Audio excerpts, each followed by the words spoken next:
കർണാടകയിലെ ബെൽത്തങ്ങാടിയിലെ ക്വാറിയിൽ ഷെയർ വാഗ്ദാനം ചെയ്ത് പണം തട്ടിയെടുത്തുവെന്ന പരാതിയിൽ PV അൻവർ MLA ED ഇന്നും ചോദ്യം ചെയ്തേക്കും. 50 ലക്ഷം രൂപ തട്ടിയെടുത്തെന്നാണ് പരാതി. അശ്വതിയാണ് ഈ വാർത്ത റിപ്പോർട്ട് ചെയ്തത്. അശ്വതി, എന്താണ് ഈ വാർത്തയുടെ പശ്ചാത്തലം?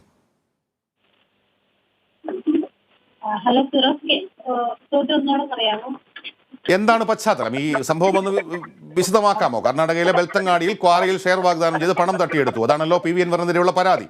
അദ്ദേഹത്തെ ഇന്ന് ED ചോദ്യം ചെയ്യുകയാണ്. ഇതുവരെ എന്തൊക്കെയാണ് ഈ സംഭവവുമായി ബന്ധപ്പെട്ട് സംഭവിച്ചത്?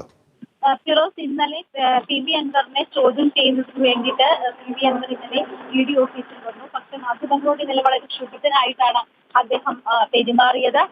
2011 ഈ കേസ് നടക്കുന്നത്. അതായത് ഈ കേസുമായി ബന്ധപ്പെട്ട 50 ലക്ഷം രൂപയുടെ തട്ടിപ്പ് നടന്നു എന്നാണ്, കള്ളപ്പണ ഇടപാട് നടന്നു എന്നാണ് പറയുന്നത്. അതായത് പരാതി നൽകിയ ആൾ മലപ്പുറം സ്വദേശിയാണ്. മലപ്പുറം സ്വദേശിയാണ്. 50 ലക്ഷം രൂപ അദ്ദേഹം ഓഹരി വാങ്ങുന്നതുമായി ബന്ധപ്പെട്ട്, ഈ കോറയുടെ ഓഹരി വാങ്ങുന്നതുമായി ബന്ധപ്പെട്ട് നൽകി. അതിൽ 40 ലക്ഷം രൂപ പണമായിട്ടും 10 ലക്ഷം രൂപ ബാങ്ക് മുഖേനയുമാണ് നൽകിയത്. ഈ കേസുമായി ബന്ധപ്പെട്ട ആദ്യം ക്രൈംബ്രാഞ്ചാണ് 2011 അന്വേഷണം നടത്തിയത്. എന്നാൽ ആ സമയത്ത് ഈ കോറി അനധികൃതമായിട്ടാണ് എന്നുള്ള രീതിയിലുള്ള കേസുകളൊക്കെ ആയിരുന്നു ഉണ്ടായിരുന്നത്.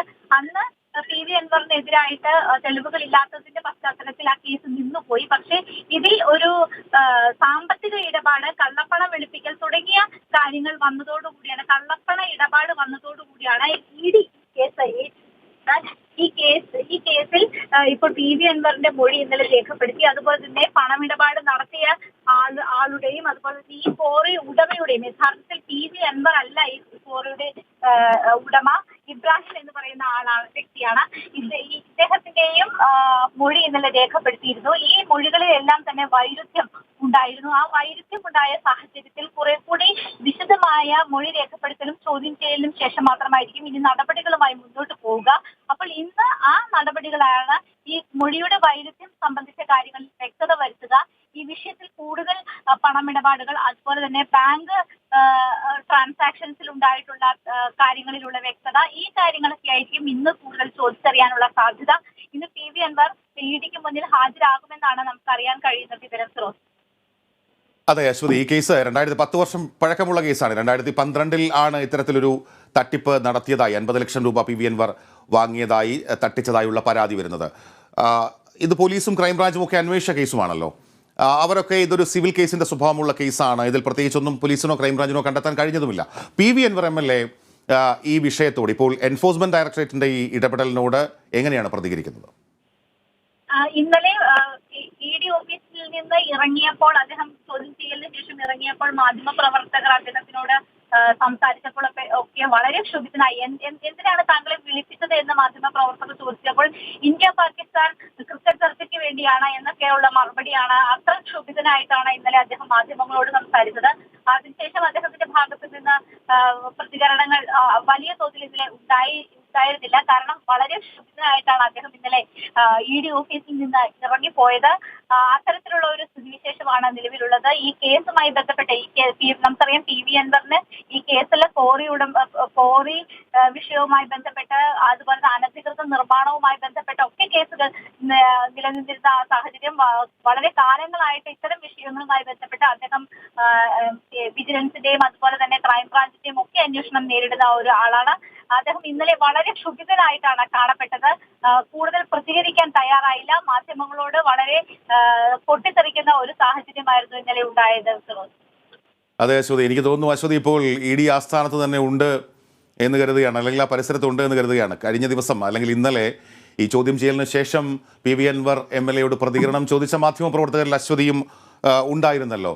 അപ്പോൾ അദ്ദേഹം പറഞ്ഞത്, എന്തിനാണ് താങ്കളെ വിളിപ്പിച്ചതെന്ന് ചോദിക്കുമ്പോൾ ഇന്ത്യ പാകിസ്ഥാൻ കളിയെക്കുറിച്ച് ചർച്ച ചെയ്യാനാണ് എടുത്തുകൊണ്ട് പോയെന്നാണ് അദ്ദേഹം പറഞ്ഞത്. അതിനെപ്പറ്റി ചർച്ച ചെയ്യാൻ താങ്കളെ എന്തിനാണ് വിളിപ്പിച്ചത് എന്ന് ചോദിച്ചപ്പോൾ അതിനും അദ്ദേഹം കൃത്യമായി ഉത്തരം പറയുന്നില്ല. കയർത്ത് തന്നെയാണ് അദ്ദേഹം സംസാരിച്ചത്. ആ ഒരു മുഹൂർത്തം, ആ ഒരു സാഹചര്യം ഒന്നുകൂടി ഒന്ന് വിശദീകരിക്കാമോ? ഫിറോസ്, ഇന്നലെ ED PV അൻവറിനെ ചോദ്യം ചെയ്യാൻ അദ്ദേഹം ഹാജരാകുമെന്ന വിവരത്തിന്റെ അടിസ്ഥാനത്തിലാണ് മാധ്യമപ്രവർത്തകർ ED ആസ്ഥാനത്ത്, കൊച്ചി യൂണിറ്റിന്റെ ED ആസ്ഥാനത്ത് എത്തിയത്. അവിടെ അദ്ദേഹത്തിനെ മണിക്കൂറുകളോളം ചോദ്യം ചെയ്തു. അതിനുശേഷമാണ് രാത്രിയോടുകൂടി അദ്ദേഹം പുറത്തിറങ്ങിയ സന്ദർഭത്തിൽ സാധാരണ നമ്മൾ പ്രതികരണം എടുക്കുന്നത് പോലെ തന്നെ മാധ്യമങ്ങൾ അദ്ദേഹത്തോട് ചോദിക്കുകയായിരുന്നു, എന്തിനാണ് താങ്കളെ വിളിപ്പിച്ചത്, എന്താണ് കാരണം എന്നുള്ള രീതിയിൽ സാധാരണ രീതിയിലുള്ള ചോദ്യങ്ങൾ മാത്രമാണ്, എന്താണ് വിവരം എന്നുള്ള രീതിയിൽ മാത്രമാണ് അദ്ദേഹത്തിനോട് ചോദിച്ചത്. അപ്പോഴാണ് അദ്ദേഹം ഇത്ര ക്ഷുഭിതനായി ഇന്ത്യ പാകിസ്ഥാൻ കളിയെ കുറിച്ച് ചർച്ച ചെയ്യുന്നതിന് വേണ്ടിയാണ് എന്നൊക്കെ പറഞ്ഞിട്ടുള്ള വളരെ ക്ഷുഭിതരായിട്ടുള്ള വാക്കുകൾ അദ്ദേഹത്തിന്റെ ഭാഗത്ത് നിന്നുണ്ടായത്.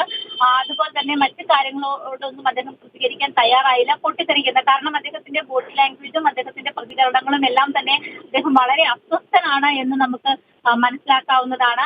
അദ്ദേഹത്തിന്റെ മൊഴികളിൽ വൈരുദ്ധ്യമുണ്ട് എന്ന കാര്യവും ഇതുപോലെ തന്നെ ഇബ്രാഹിം എന്ന കോറി ഉടമയുടെയും അതുപോലെ തന്നെ പ്രവാസി എഞ്ചിനീയർ ആയിട്ടുള്ള ഈ ഓഹരി വാങ്ങിയ അയാളുടെയും മൊഴികളിലൊക്കെ വൈരുദ്ധ്യമുണ്ട് തുടങ്ങിയ ഈ കേസുമായി ബന്ധപ്പെട്ട് വളരെ വലിയ തെളിവുകളൊക്കെ അദ്ദേഹം നിരത്തിയിട്ടുണ്ട്. ഈ ഓഹരി വാങ്ങിയ വ്യക്തി നിരത്തിയിട്ടുണ്ട് എന്നാണ് നമുക്ക് അറിയാൻ സാധിക്കുന്നത്. അപ്പോൾ അതെല്ലാം തന്നെ PV അൻവറിനെ വളരെയധികം ബാധിച്ചിട്ടുണ്ട്. ഇന്നലെ അദ്ദേഹം വളരെ അസ്വസ്ഥനായിട്ടാണ് കാണപ്പെട്ടത്. അദ്ദേഹം വളരെ പൊട്ടിത്തെറിക്കുന്ന ഒരു അവസ്ഥയിലേക്ക് മാധ്യമങ്ങൾ ഇത് ലൈവ് പോകുന്നതാണ്. അത്തരത്തിലുള്ള സംയമനം പാലിക്കുന്ന ഒരു രീതി നമ്മൾ കണ്ടില്ല.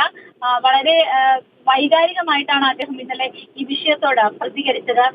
അതുപോലെ തന്നെ ഈ കേസ് വന്നപ്പോൾ തന്നെ എൻഫോഴ്സ്മെന്റ് ഡയറക്ടറേറ്റിന്റെ അടുത്ത് ഈ കേസ് വന്നപ്പോൾ തന്നെ പ്രഥമ ദൃഷ്ട്യാ ഇതിൽ കേസെടുക്കാനുള്ള വകുപ്പുണ്ട് എന്നുള്ള ഒരു അനുമാനത്തിൽ തന്നെയാണ് ED കേസുമായിട്ട് മുന്നോട്ട് പോകുന്നത്. അപ്പോൾ ഈ വരും ദിവസങ്ങളിലായിരിക്കും ഇനി ഇതിന്റെ കൂടുതൽ കാര്യങ്ങൾ അറിയുക എങ്കിൽ അത് വലിയ രീതിയിൽ അദ്ദേഹത്തിന്റെ രാഷ്ട്രീയ ജീവിതത്തെയൊക്കെ ബാധിക്കാനുള്ള സാധ്യതയും ഉണ്ടാകും. അത് AT അശ്വതി റിപ്പോർട്ട് ചെയ്യുന്ന വാർത്ത. AT അശ്വതി ഇപ്പോഴും എൻഫോഴ്സ്മെന്റ് ഡയറക്ടറേറ്റ് ആസ്ഥാനത്ത് തുടരുകയാണ്. അല്പസമയത്തിനകം PV അൻവർ MLA ED വീണ്ടും ചോദ്യം ചെയ്യും എന്നുള്ള വാർത്തയാണ്. കഴിഞ്ഞ ദിവസം അദ്ദേഹത്തെ ചോദ്യം ചെയ്തിരുന്നു. അതിനുശേഷം പുറത്തിറങ്ങിയപ്പോൾ മാധ്യമപ്രവർത്തകരുടെ ചോദ്യങ്ങൾക്ക് വളരെ ക്ഷുഭിതനായിട്ടാണ് അദ്ദേഹം പ്രതികരിച്ചത്.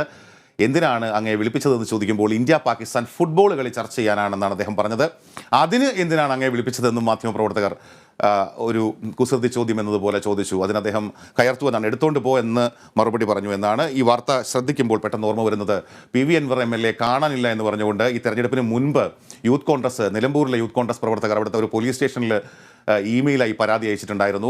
അപ്പോൾ അതുമായി ബന്ധപ്പെട്ട വലിയ സോഷ്യൽ മീഡിയ വിവാദങ്ങൾ ഉണ്ടായപ്പോൾ അദ്ദേഹം ഘാനയിലേക്ക് നാട് കടത്തപ്പെട്ടു. അവിടെ അദ്ദേഹത്തെ തടങ്കലിൽ പാർപ്പിച്ചിരിക്കുന്നു, രക്ഷിക്കണം എന്നൊക്കെ പറഞ്ഞിട്ട് സോഷ്യൽ മീഡിയയിൽ വലിയ പ്രചാരണം യൂത്ത് കോൺഗ്രസ് രാഷ്ട്രീയ എതിരാളികൾ നടത്തി. അതിന് അദ്ദേഹം നൽകിയ മറുപടി ഘാനയിലേക്കാണെന്ന് പറഞ്ഞപ്പോൾ കാനയിലും കനാലിലുമല്ല, ആഫ്രിക്കൻ രാജ്യമായ സിയറ ലിയോണിലാണ് അവിടെ എൻ്റെ ജീവിത പ്രശ്നം, അല്ലെങ്കിൽ ഇവിടെ മൈനിങ്ങുമായി ബന്ധപ്പെട്ട കാര്യങ്ങളാണ് ചെയ്യുന്നതൊക്കെയുള്ള വളരെ രസകരമായ മറുപടികൾ അദ്ദേഹം അന്ന് നൽകിയിരുന്നു. ഇപ്പോഴും അദ്ദേഹം ഈ കേസുമായി ബന്ധപ്പെട്ടും അതിൻ്റെ പ്രതികരണങ്ങൾ ശ്രദ്ധേയമാണ്. കാരണം അത് ഇന്ത്യ പാകിസ്ഥാൻ ഫുട്ബോൾ കളി ചർച്ച ചെയ്യാനാണ് എൻഫോഴ്സ്മെൻറ്റ് ഡയറക്ടറേറ്റ് തന്നെ വിളിപ്പിച്ചത് എന്ന നിലയിലുള്ള പ്രതികരണങ്ങൾ അദ്ദേഹത്തിൽ നിന്ന് വരുന്നു എന്നത് ശ്രദ്ധേയമാകുന്നു. അതേസമയം മറ്റൊരു പ്രധാനപ്പെട്ട വാർത്തയിലേക്കാണ് പോകേണ്ടത്.